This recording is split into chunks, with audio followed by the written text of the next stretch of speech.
The following program is recorded content created by the Truth Network.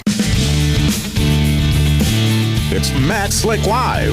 Matt is the founder and president of the Christian Apologetics Research Ministry, found online at carm.org. When you have questions about Bible doctrines, turn to Matt Slick Live for answers. Taking your calls and responding to your questions at 877-207-2276. Here's Matt Slick. All right, everyone, welcome to the show. And I hope you want to continue to listen, no matter what happens. And so, may the Lord bless you. Hey, if you want to give me a call, as usual, all you have to do is dial 877-207-2276. Today's date is, September 26th, 2024. And hopefully we'll have a good call. No call. We've got a caller coming in already. That's good. If you want, you can send me an email. All to do is send an email to info@carm.org, info@carm.org. And if you do that, then please put in the subject line, put in there radio comment, radio question. And if you do that, everything will be good. So just do that, okay? All right. Does this sound good now, Laura? Yep. Okay, good. There's so many bells and whistles I have to touch and move and change and do while I'm doing radio here. And I have a new responsibility. I have to now put in, while I'm talking, doing everything else, I'm going to add timestamps so we can put them in the thumbnails for the shows, which I'm going to upload those too. All right, so there's a lot there to do. Hey, please pray for this ministry. We certainly do need prayer and support, and we do need financial support because we want to be able to hire people to take the workload off of me and to spread it out. We need another person full time. So if you are interested in supporting us in any way, then all you have to do is go to carm.org, carm.org/donate, and all the information is right there. We ask $5, $10 a month recurring so that we can know what budgets we have and what we can do. And that's it. All right. Now, why don't we just do this? Just jump right on the air. Let's get to Jermaine from California. Jermaine, welcome. You're on the air. Oh, hey, Matt. I'm actually signed up for some of your classes so I can hopefully help support the ministry. So I just want to say it publicly. So was that? I said everything helps. Yeah, we appreciate that. Okay, yeah, I want to say it publicly, so I'm committed. Okay. But okay. Yeah, my question had to do with rebuking versus resisting. There's a family member of mine who's really kind of into the charismatic stuff, and he's a good brother, but he's teaching a youth class, and we're a little concerned with some of the stuff he's into. He means well, but he left a message in our little personal group chat about how we should rebuke the devil, and me and some others who lean a little bit more on what the Bible actually says, I don't see that in Scripture. If anything, I see resist the devil, but I don't see anything about trying to rebuke and, like, quote unquote, take on Satan. So I just kind of wanted to get some of your advice on how to best address that situation. Right. All right. When people rebuke Satan, what they're doing is talking to him. So they will address him personally, which means in their prayers, they're praying to Satan. They're actually praying to him and talking to him and telling him how things are supposed to be. Don't do that. That's never the case in the Scriptures. Whenever Satan is addressed, he's there in person. So in Jude 1:9, Michael, the archangel, rebuked the devil, disputing over the body of Christ. And when Satan and Jesus were there, Jesus rebuked him. This is one-to-one. It's in person.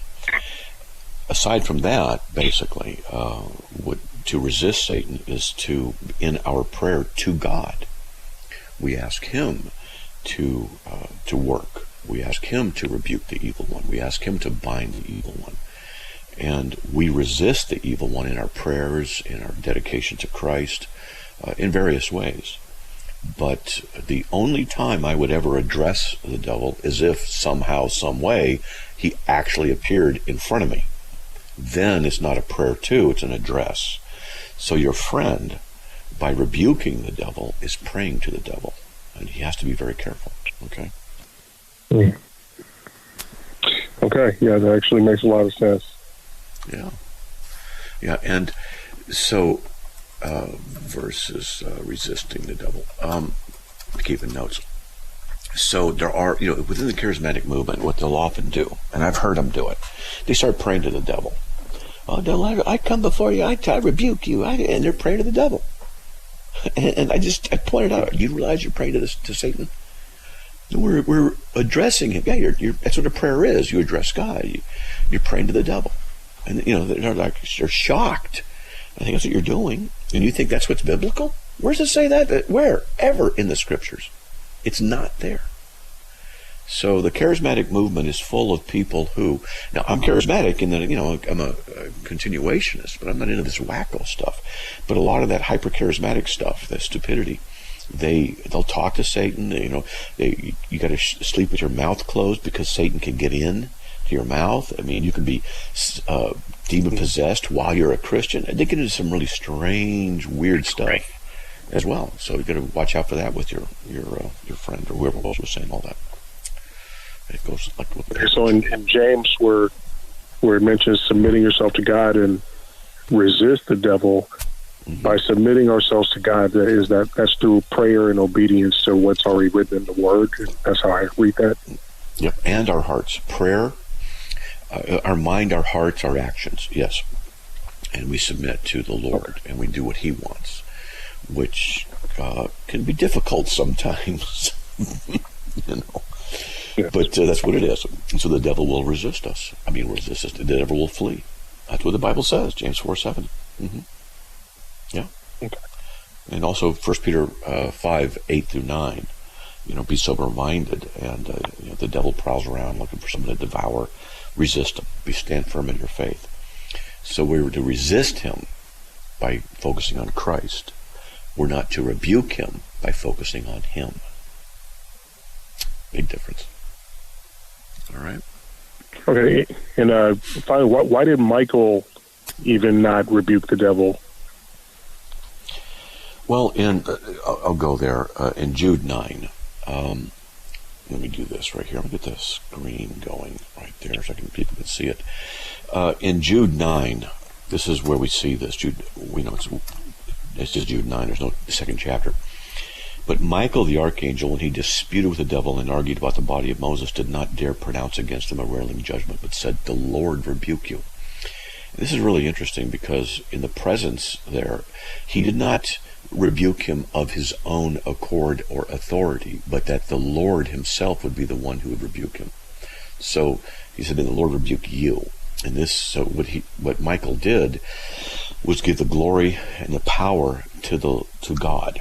And the only way he communicated with the devil was because he was right there. They were one-on-one. Now, I don't know if I answered your question, though, because I'm not sure I understood what your question was, your last one.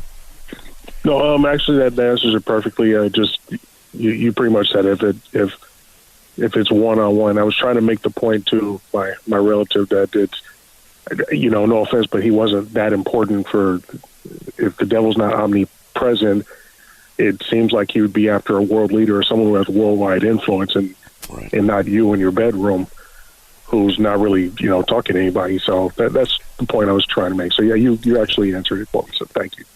Okay. Well, praise God, man. God bless. Good. Got anything else? All right. No, I think you covered all of it. So talk to you next time. Thank you very much. Okay, man. God bless. All right. Well, we have nobody waiting right now. If you want to give me a call, we have wide open lines, 877-207-2276. And, man, I got a lot of stuff going on here in emails. So I was thinking about getting into some of the emails right now and discuss some of the stuff that was there. Might as well. Let's see if we can do this. I am a Christian, but really struggle with the thought it's unfair that every human is born into sin when it was Eve who disobeyed God and brought sin into the world, not me. Well, let's go through this. There's more to the email. So, first of all, it was not Eve who brought sin into the world. It was Adam. Eve sinned first, but the Bible clearly tells us in Romans 5:12 that sin entered the world through one man. and that is Adam. So that's just a theological correction there. And the Christian says that she struggles with the thought that it's unfair, so to speak, that every human is born into sin when it was, when now we have just a question, it was Adam who did this. Okay. Generally, when people talk about this, there's a couple ways to tackle it. And one is, what do you think about Jesus dying for our sins? Was that unfair? And, yeah, it was unfair, but we received the benefit from it. So I ask him, do you think that is wrong because of that unfairness? It was wrong for Jesus to die for us. Now, that gets into some really interesting questions and thoughts we can get into. To what degree, what kind of wrong, and some things like that.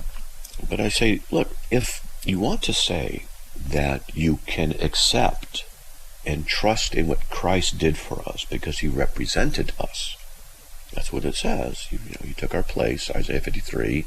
You bore our sins, 1 Peter 2:24. And so if that's the case, then, and he's called the last Adam in 1 Corinthians 15:45. If he is the last Adam, and you accept him representing us, why would you reject the first Adam representing us? Because this is what the Bible is teaching. All right? So, if we were to go, for example, to Romans 5:18, and it says there very clearly, it says, so then, as through one transgression, there resulted condemnation to all men. So that means that when Adam sinned, that everybody fell. Everybody was. And we know from the next verse, Romans 5:19, for as through the one man's disobedience, the many were made sinners. And were made sinners in the Greek. What they're talking about there is what's called the aorist passive indicative. The aorist passive indicative. What that means is the aorist is past tense. Passive means it happens to them. They didn't do it themselves. And indicative means it's a fact. So through the one man's disobedience, the many were made sinners. So that's just how it was. And it says, even so through the obedience of the one, the many will be made righteous. So when we look at this, we see that, there's some really good theology in here. We see that what Adam did resulted in us being made sinners. That's Romans 5:19. But the previous verse, verse 18, so then as through one transgression, there resulted condemnation to all men. Even so, through an act of righteousness, there resulted justification of life to all men. So what we're seeing here is that Adam's work resulted in condemnation to everybody, and Christ's work resulted in justification of life to all men. Now, the second all can't be every individual who ever lived. So what Paul does is he uses the word all in verse 18 and the word the many in verse 19 to refer to two different groups. All is the first everybody group, and the second all is a limited group. And then in verse 19, the first the many is everybody, and the second the many is not everybody. That's right there in Scripture. I've shown people this. They go, well, that's interesting. Never saw that before. So anyway, we get back to the email, maybe after the break, and we can discuss a little bit further. This is just called biblical theology, and a lot of people don't know about it. And we'll talk about it a little bit more. If you want, give me a call, 877-207-2276. We'll be right back.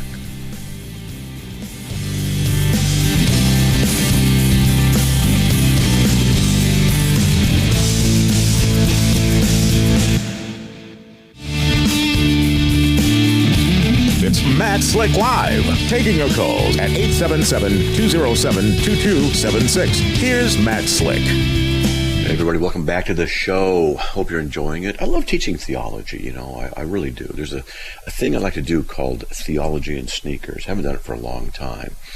But I like to just get up in front of a group of people and just start teaching and just slowly put things together.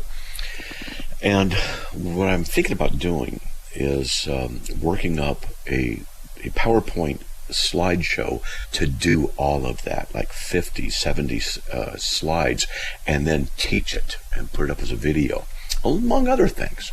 And boy, that reminds me, we need a lot of video editing help and some people who are good at that, who are qualified to do that kind of thing. If you know, train me, let me know, or do it yourself. We'd love to have that help. All right, so back to this email. And so, why is it that we're born in sin nature? The reason Adam was able to represent us is because Jesus was able to represent us. Adam is not the standard of righteousness, but Jesus is. And so, in order for Christ to represent us on the cross, this doctrine of federal headship had to be in place. Federal headship is a teaching that the male, not the female, represents the descendants. It's very simple. And I've taught on it many, many, many times. And so Adam represented us just as Jesus represented us. So if people say it's not fair, I get the sentiment. Well, in a sense, I could say, well, maybe it's not. But is it?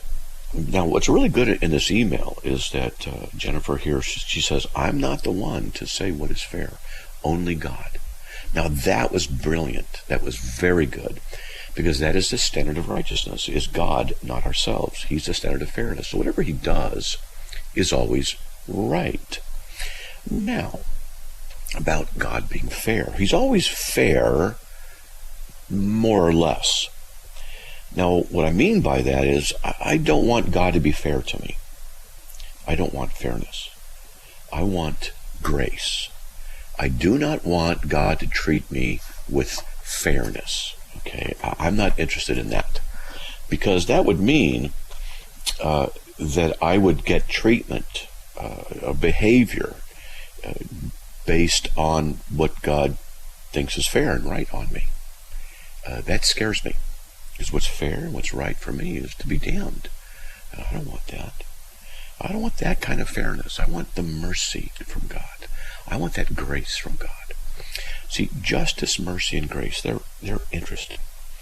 So,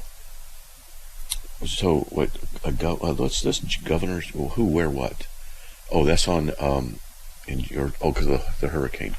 A state of emergency. Which state? Give me some information, we'll mention it. So, here's an illustration of something. Is that fairness can be illustrated by stealing a bicycle. So, let's say a person comes over and steals your bike, and you catch that person, and that person goes to jail. That's justice. Mercy is when the person steals your bike, you catch him, but you don't punish him, you just let him go. That's mercy. He does not get what he deserves. Grace. So he steals your bike, you catch him, you do not punish him, and you also give him money, let's just say, to help him out. That's grace, getting what he doesn't deserve. So justice is getting what you deserve. Mercy is not getting what you deserve, but grace is getting what you don't deserve in a positive way. So where's fairness sit in here? Fairness would be with justice.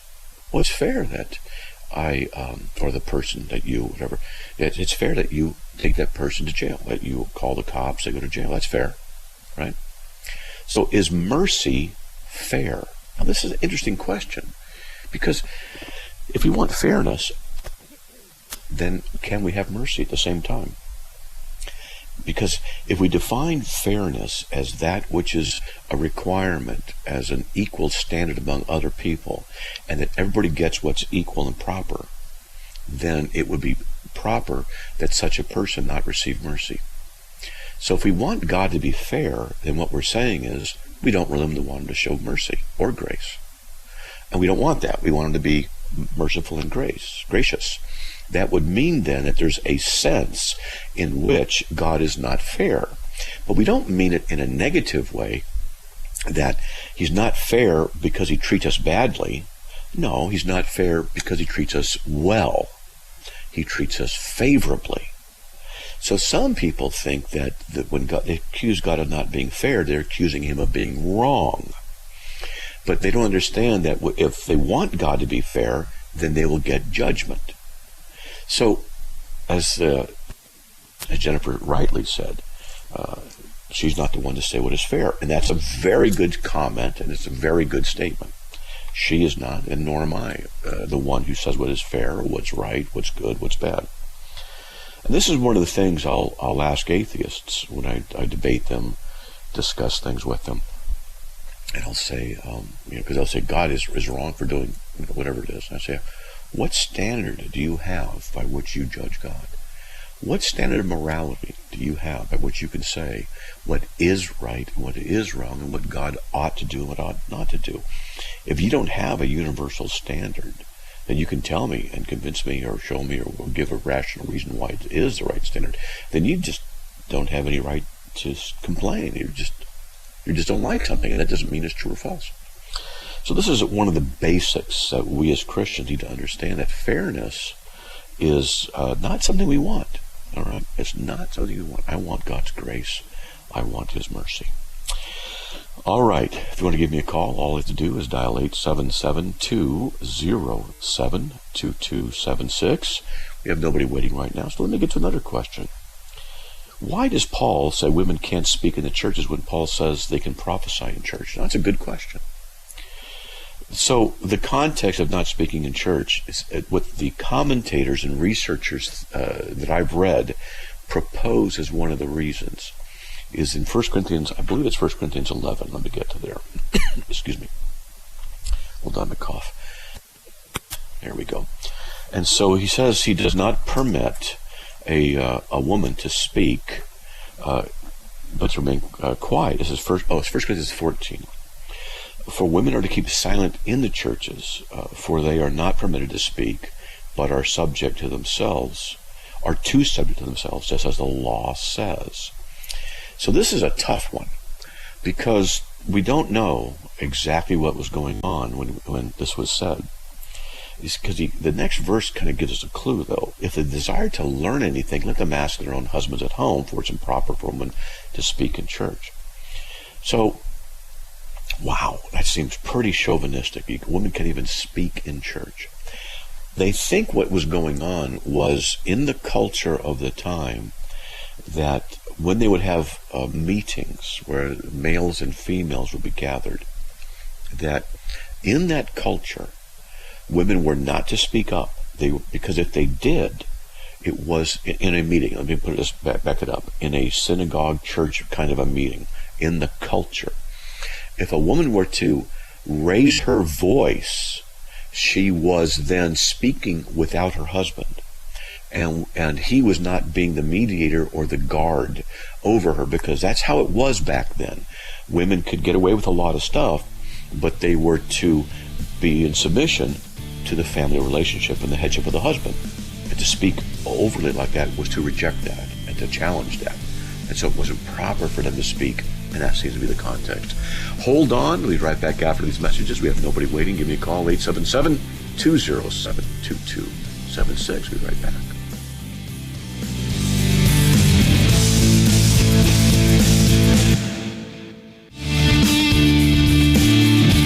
It's Matt Slick Live, taking your calls at 877-207-2276. Here's Matt Slick. All right, everybody, welcome back to the show. If you want to give me a call, 877-207-2276. We have nobody waiting. We only had one call today. It was very unusual. Usually get quite a few. So if you want to call me, like I said, the number is 877. It's toll free. 877-207-2276. And you can also send me an email if you have a comment or a question. And if you can do that, you can just send it to info@carm.org. Info@carm.org. And info@carm.org. Let's see. And put in the subject line, radio comment or radio question. Got a little distracted there. All right. Yeah, it's exciting. Okay, whatever. Man, I got so many things going. This is really interesting. People email me interesting stuff. What about my novel I just re-released? Commenting about that. All right, so I hope I answered this sufficiently. Why, out of 1 Corinthians 14, when it talks about women, 1 Corinthians 14, a woman not being allowed to speak in the church, but yet they can prophesy. So that's how they seem to harmonize it, the commentators I've read, because it is a tough passage.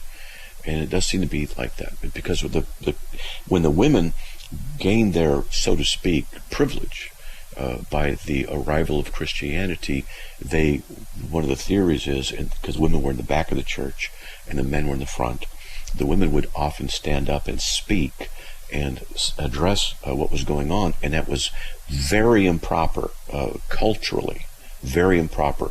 They're not to do that. And if they want to learn, they need to ask their husbands and not be disruptive and not usurp the teaching and authority position of their husbands.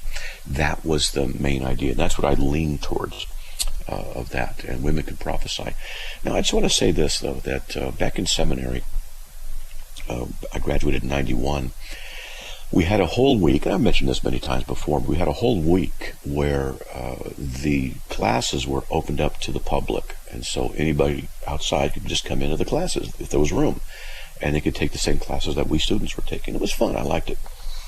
And one of the deals that they had was they flew in a woman who was very knowledgeable about what women can do in the church. And I remember this very clearly. I actually was supposed to pick her up at the airport and then forgot, and I really apologized profusely to her, and she was very gracious, very kind to me, and I apologized so many times. She says, it happens, you know. And so, nevertheless, she had this class at the seminary during hours when the students were there, and 95% of the students were male. Some women would be there taking a master's in theology, and they wanted to learn. And that was fine, and no problem. But this class, where it was for women to be used in the church and what they can do, this class was packed full of women, and I was the only male. I was the only man in it. And that really upset me. That taught me something, because it taught me that the men aren't interested in really knowing what women can do. They got to be in their place. And I didn't like that, because women are undervalued and underappreciated in the church.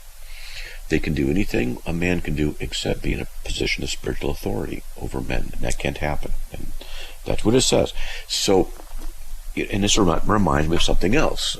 We've got a call coming in. We'll get to it in a little bit. But when I was in the Philippines a few years ago, we met with a bunch of pastors, and I did some teaching here and there, and other pastors that I was with did some preaching and teaching.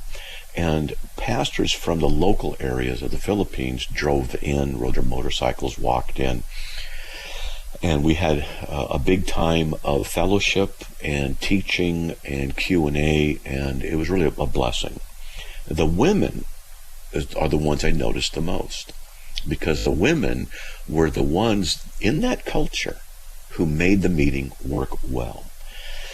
They were the ones who were bringing food and arranging things that were so smooth and so good that everything else worked great. And they cooked, they gave the food to us, they even cleaned up afterwards. And I was watching. You know, I had to speak and others had to speak, but I noticed the women. They just would mingle in and out of the men, not getting in their way, and they would take the food away, they would help them. And it made everything great. But it bothered me that nobody thanked them and nobody recognized what they were doing. And so when we were kind of officially done with the meeting, that's when the women were eating, after everything was done for the men. And I'm like, oh man. So I walked back through a door where they were coming in and out of it. I still remember this. They were all sitting down eating, like, 8 or 9 or 10 of them, all sitting down, and one immediately got up and said, in English, because they speak really good English over there, do you need anything? And I said, no. I said, I wanted to thank you, each one of you, for what you did and how you made everything so great. And I said, you need to be appreciated, and I appreciate you. And they were so thankful, but nobody would do that. Nobody else came in to do that. I guess that's part of their culture. Anyway, it's a concern, and we need to value our women in church. We really do. All right, let's get to Russ from Detroit, Michigan. Russ, excuse me, welcome. You're on the air. Thank you, and I appreciate you giving me the time here. I was listening to a debate you had. I don't know how long ago it was, with Canadian Atheist. Oh, I don't remember. Yeah, it doesn't ring a bell, but... You don't remember? Nah. Okay. There was some... You in that debate, it was a really good debate, I thought. And it got to some points that I was always interested in, and it didn't really resolve, because you know how debates go. They wander around, and there were a few questions I'd have asked at a certain point in there. Yes. And so, and full disclosure here, I'm an atheist. I don't know if that's in your call screen thing. Well, wait. Now you got me confused. You said the debate was really good and you're an atheist, so was it good because he won or because I did? Or you thought it was good all over? I just thought it was good all over because of the way you guys let each other talk. When there was unresolvable things that he couldn't resolve, he just admitted it. When there were things that you couldn't resolve, it's not that you couldn't resolve it. You went right back to, well, that's faith, and I go, well, that's as honest as you can get, Mm-hmm. And so it was there was no yelling going on or anything like that. Nobody was trying to get one up on one another, it was just really refreshing. Okay, well, that's nice. I'm glad that's the case. Okay. Yeah. And so I guess my question goes back to the definition of God. And I believe in a necessary metaphysical precondition for all dependent facts. I think that's intuitive. I think there is some kind of singular thing that all distinctions can come from, But I can't be brought to the conclusion that it's a mind with a will, as our experience of minds in like both their abstract and their concrete manifestations are dependent on pre-existing distinctions. And I know this is probably an argument you've heard before because you've been around the block a few times. Mm-hmm. And so it never really got into resolving that for me because I feel the complex biology of a brain is the concrete, and that's a pre-existing distinct bunch of distinct things coming together. And even the recognition of multiple distinct stimulus to form distinct thoughts, one from another, causes the emergence of a mind. And that's the abstract. I mean, a single stimulus is merely existence, not thought. So how can a God have a mind with a will? Well, there's so many things you've said. And how can a God have a mind with a will? By definition, he could if he could. And then we get into the issue of what's necessary preconditions for intelligibility. Is it a personal or impersonal? And there are problems with your position. I don't know if I went over in that debate. Can I show you a problem, if I'm understanding you properly, what I think is a problem with your position? Is that okay if I try? Oh yeah, absolutely. I can tell you how you answered that in the debate to kind of refresh your mind. All right, go ahead then. Tell me. Would you like me to do that? Sure. You said something along the lines of mind cannot form from anything else than a mind, kind of a like begets like argument. Right. But for me, that's the mind you're talking about is a disembodied mind. It's a pure abstract alone because I don't think anybody claims that God has biology except when he manifested, in Jesus. Right. And so I just think that kind of like begets like, if I understood your answer, is just a fallacy, a causal fallacy. It's a hasty generalization and appeal to probability. Whoa, man. Oh, I'd like talking to you. because you know stuff. I really don't have much more to add on to that, so you go. Well, we could have some good conversations. Maybe we should exchange emails and some stuff like that because I can tell you know some stuff. Sure. Love to. So then, okay, are you a materialist or what? I am kind of a materialist, but I believe in abstract emergence.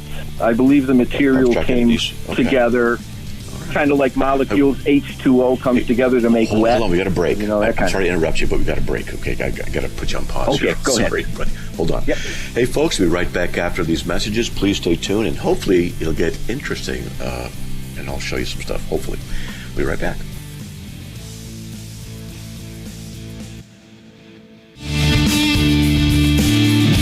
It's Matt Slick Live, taking your calls at 877-207-2276. Here's Matt Slick. All right, everybody, welcome back to the show. Let's get back on with Russ from Detroit.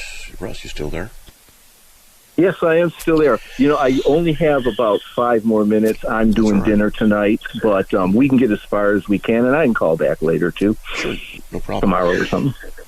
All right, so if you're a materialist, then the presupposition that you would have, and I think you've already stated, is that there is a unifying and originating principle of the universe, but that unifying and original principle had to be impersonal, correct? That's my belief, yes. Okay.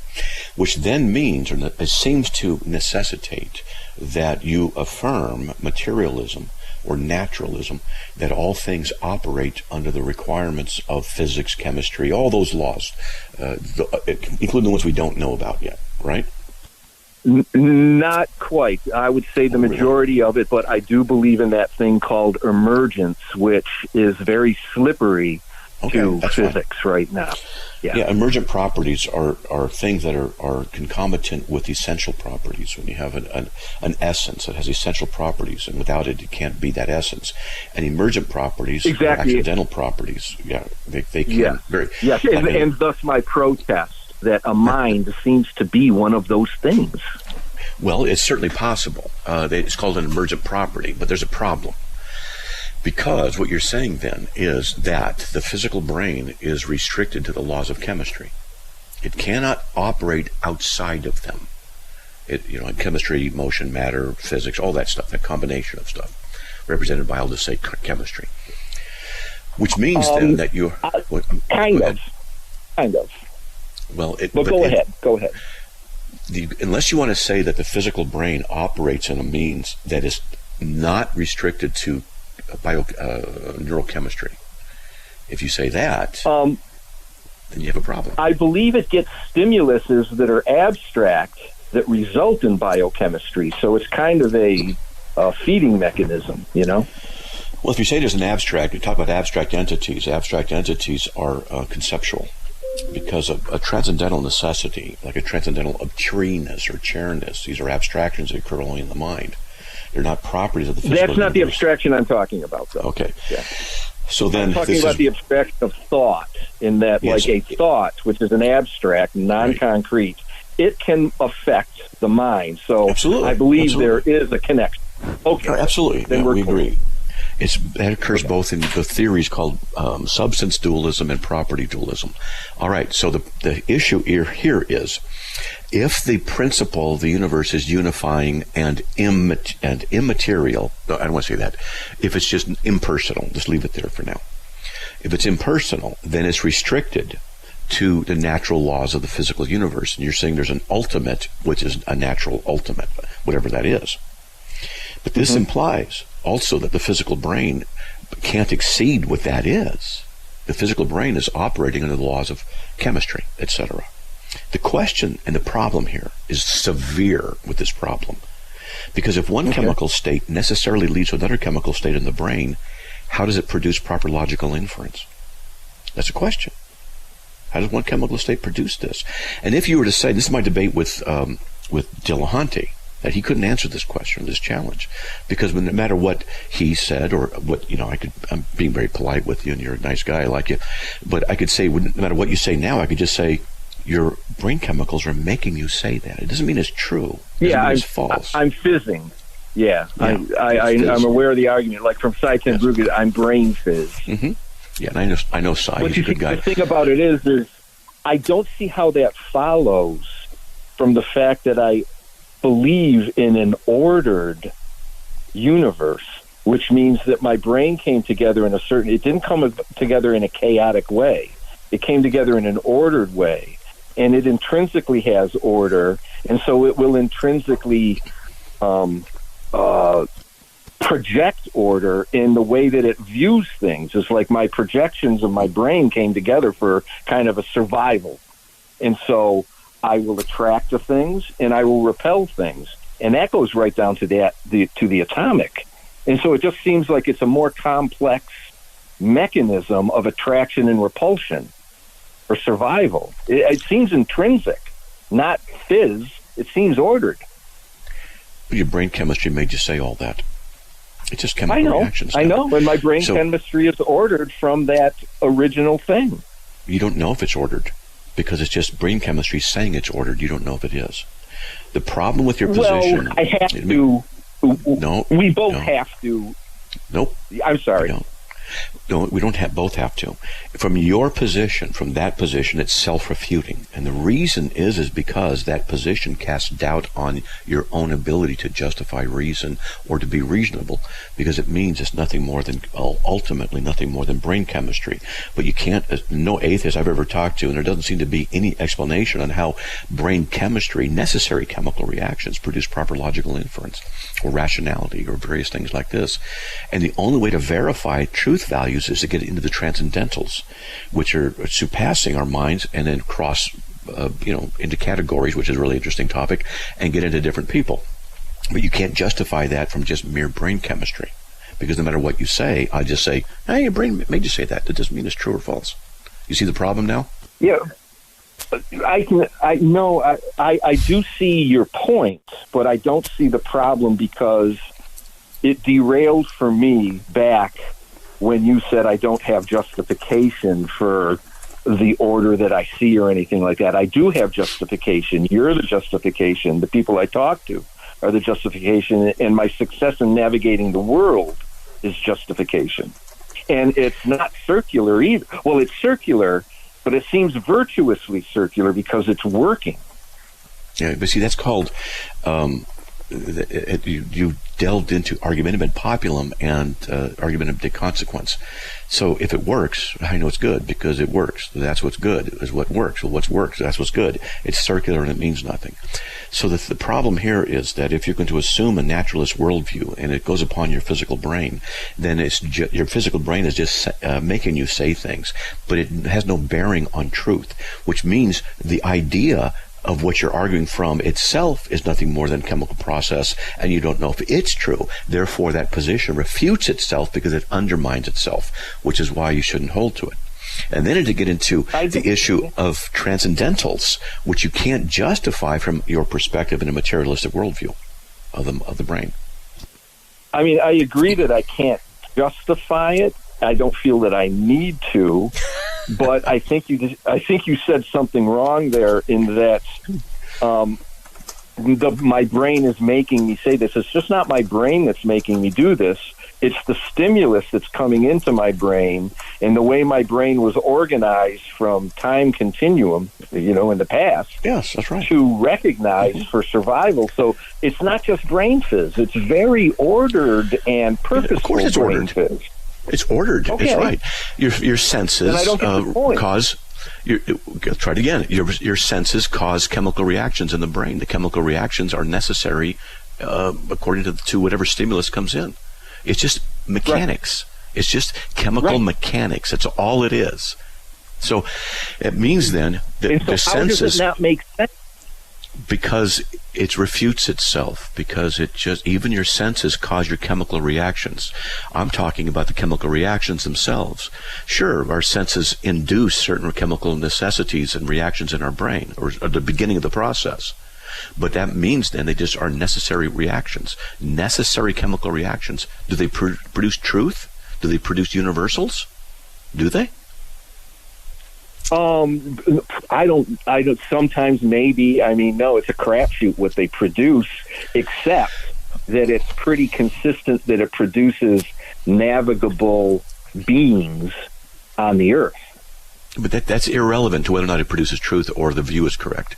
Because you can't say that consequent, therefore verifies the truth value. No. But the truth in the view then doesn't matter. That's what your position leads to. Okay. Then maybe that's where it ends. I'm good with that. Well, okay, and then that's often where it ends. And what you said was interesting, and I'm enjoying our conversation. But you said that you don't need to justify why or how it is the case that your rationality can produce transcendental necessities that are not restricted to mere chemical reactions. And when I get an atheist to this place where they say I don't need to justify it, this happens a lot, and what I'm doing is showing them that their worldview cannot answer the difficult questions. And so they say, I don't need to answer it. Okay, they don't need to answer it, but what they're doing is admitting their worldview is insufficient, and that as a Christian, I can go further than you can, and I can discuss why these things are necessary. Go ahead. But I think that you're assuming there's a difficult question to answer. Of course there are difficult questions. Why do I need to assume your assumption? Well, we both make assumptions. This is one of the basics of argument and worldview. You have a worldview, I have a worldview. And so each worldview proponent, you and me, will presuppose certain values that we can't prove. For example, the universality of the laws of logic. You presuppose them, I presuppose them. We can't use logic to show logic works without begging the question, which is it doesn't work. So we have to beg the question ultimately. There's got to be ground axioms. Yeah.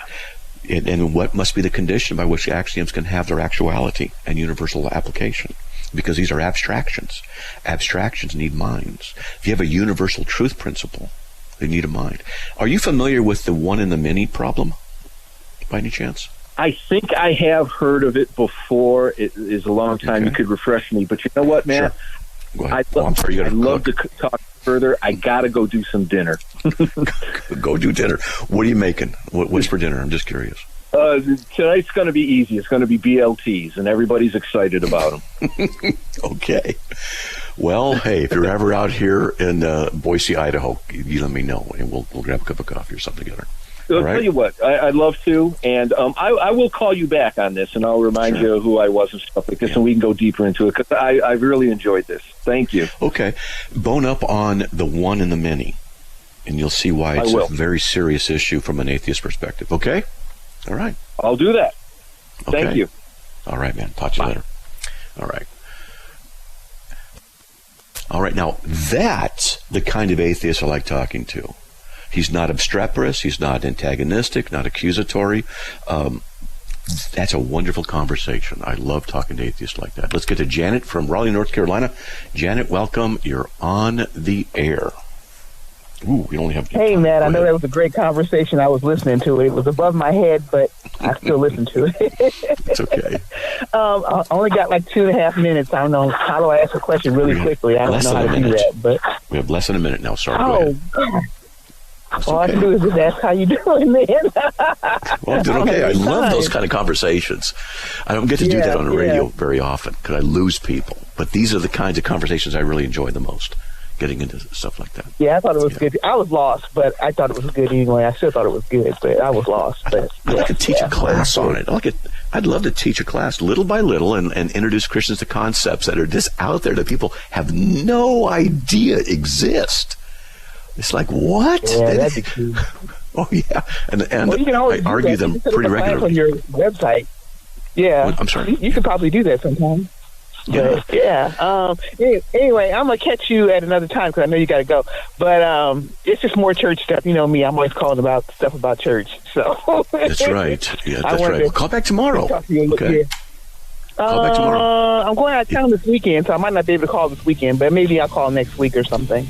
All right, sounds good. Work. And then I want to take you to, real quickly, the Bible Museum is in Washington, D.C. It's awesome. If you ever get a chance to go there, you got to go. I'll try. All right, there you go. Yeah, it's pretty good. Okay, God bless. Hey, everybody, we're out of time. There's the music. I'm out of here. May the Lord bless you by His grace. Back on there tomorrow. I'll talk to you then. Another program powered by the Truth Network.